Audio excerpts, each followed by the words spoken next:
Imagine opening your eyes every day, knowing you're the unluckiest villain in the galaxy, destined to be humiliated by a mustachioed plumber with a mushroom fetish, while your life is an endless loop of failed kidnappings and burning castles. Prepare for the epic trauma of discovering how awful it is to be Bowser, the Koopa King. And the power? You start with fire breath that looks like a wet birthday candle and a shell that's more dead weight than armor. But don't be fooled, the training is hard mode for real. One mistake and you lose a spike, or worse, the dessert, a suspicious mushroom that grew in the darkest corner of the castle, like a master chef dish gone horribly wrong. Have fun learning to jump on platforms while listening to incredibly low survival rate stats against plumbers. It's like the Koopa School motto, conquer or become turtle soup. And then comes the big day, your rite of passage, that first mission comic sends you on, like a summer job to conquer hell. Except the only job is trying not to get crushed by a bouncing mustache in the Mushroom Kingdom, like a failed crossover between a fairy tale and a raging platformer. You and a squad of other promising youngsters, read Goombas with zero survival instinct, are dropped into a world that makes Sonic's Green Hill Zone look like a post-apocalyptic scenario. Objective: kidnap a princess. And the main course of this buffet of nightmares? Of course, the Toads, those old buddies with mushroom heads and the trashy habit of shouting, "Your princess is in another castle," like a NPC bug that sends you on an endless fetch quest. You finally get your adult shell. Cool, huh? Now try to get through a standard door. Mobility? That's for losers who play on easy mode. And the stench in there, after a week of fighting in sewers without a shower? Let's just say it smells worse than a piranha plant's breath, nothing like a royal scent.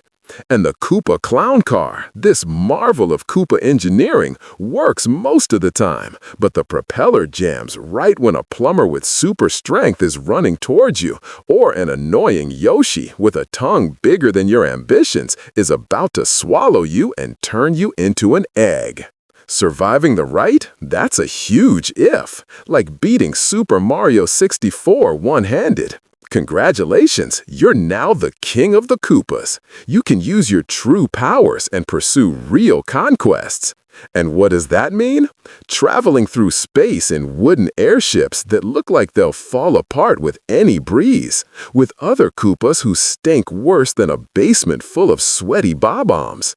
All to find colorful and irritating kingdoms, because trying to dominate a dark and gloomy place with a Mordor atmosphere is as mainstream as enjoying K-pop.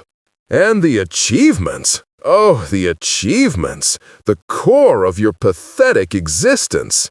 You spend months planning an attack that half the time is foiled by a random item, like a superstar or a fire flower. Or you just have the bad luck of having a plumber named Mario nearby. Remember him? That short, mustachioed guy in overalls who eats mushrooms and turns your castle into a deadly parkour level like American Ninja Warrior meets a platforming nightmare? Yup. He and his green brother are the kind of heroes who turn you into a punching bag or throw you into the lava of your own castle. What a humiliating thing for a king of your elite. And the trophies? Your castle turns into a bizarre theme park with flags of conquered kingdoms and princess statues that you can never hold for more than 5 minutes, like an art gallery of your failures. Cleaning that must be a nightmare. And the bureaucracy at the Ice Kingdom Customs Office with an army of shy guys. I declare 3 castles in ruins, 2 kingdoms subjugated, and 1 slightly irritated Princess Peach. Good luck explaining that to the Penguin Guards. The famous Koopa Code of Honor? Oh, that's a whole other plot twist. Don't attack opponents while they're in the middle of a power-up, unless you want to get comboed in the face. Respect worthy opponents and challenge them to a kart race. Complicated rules full of absurd items that would trip up a war strategist. What if you accidentally screw up, like jumping and hitting a question mark that releases a poisonous mushroom on your own Goomba? Congratulations, you just proved once again why your army is a joke. What an efficient command system, like managing a World of Warcraft raid group with only noobs. And the diet? Koopas aren't Michelin-starred chefs, bro. The basics are eating whatever's available in the castle, probably dubious mushrooms and meat of mysterious origin, like a medieval movie feast gone wrong. No epic peach cobbler or stellar spaghetti, just food that probably gives you a poison debuff. Not to mention your arch-rival, Mario, that perfect jumping machine who's a pain in the ass. Fighting him is the Mushroom Kingdom's #1 extreme sport, with a success rate that would bankrupt any villain faster than an NFT startup. You build a castle full of lava, traps, and enemies. The chance of him not reaching the throne room? Less than finding a toad who gives you useful information. And social life? Zero. Zilch.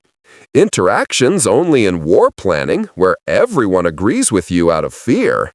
With your army of minions, where you steal their power-ups and use them as shields. Or in territorial disputes against Donkey Kong. Romantic? Only if it's your unhealthy, one-sided obsession with Princess Peach, who probably sees you as cosmic spam she can't block. Your only interaction is kidnapping her, only to be rescued 10 minutes later. It's the equivalent of matching on Tinder and being ghosted before you can even say hi. Years pass. You've racked up respectable losses. Your jaw won't close properly after being punched by a stubborn, Popeye-like plumber after eating spinach. Your Koopa clown car is now a junkyard that makes the noise of a broken blender, exposing you at the worst possible time. You're old, tired, and your aim with fireballs is trash. Hitting a stationary castle has become a challenge. Then, in a conquest you thought was easy to farm, everything goes down the drain. Maybe the toads finally developed backbones, or Peach learned how to use a fire flower. Or, more likely, just that mustachioed plumber who refuses to die and turns the tables. You're injured, the Goomba army has fled, the axe bridge has collapsed, your last hope was a bullet bill that missed its target. Your enemy faces you to deliver the final blow. What does a proud Koopa King do? Scream, spit one last pathetic flame, and get thrown into a lava pit. Of course, if you can't win, melt dramatically. Soap opera villain philosophy. Bad for your skin, like a rage quit with third-degree burns. What a trashy life you have. Being Bowser means grinding in a kidnapping competition with a questionable diet, technology that fails at the last minute, and a very high chance of ending up as a skeleton at the bottom of your own castle or in a cart in last place. And so it ends, proving how awful it is to be born as Bowser. The worst part? You know Comic will revive you with some bizarre magic just so you can repeat it all over again. I'll see you at the next Hopeless Castle and in the next video. Now, tell me, which Super Mario character do you think would have the trashiest life of all? Have you ever imagined being born as a Goomba? Or would you prefer something even worse, like a Wiggler who always gets trampled? Leave a comment with a character or creature you'd like to see in the next script. Who knows, maybe it'll even be the next video. Which part of this horrible life made you feel the most sorry, and why?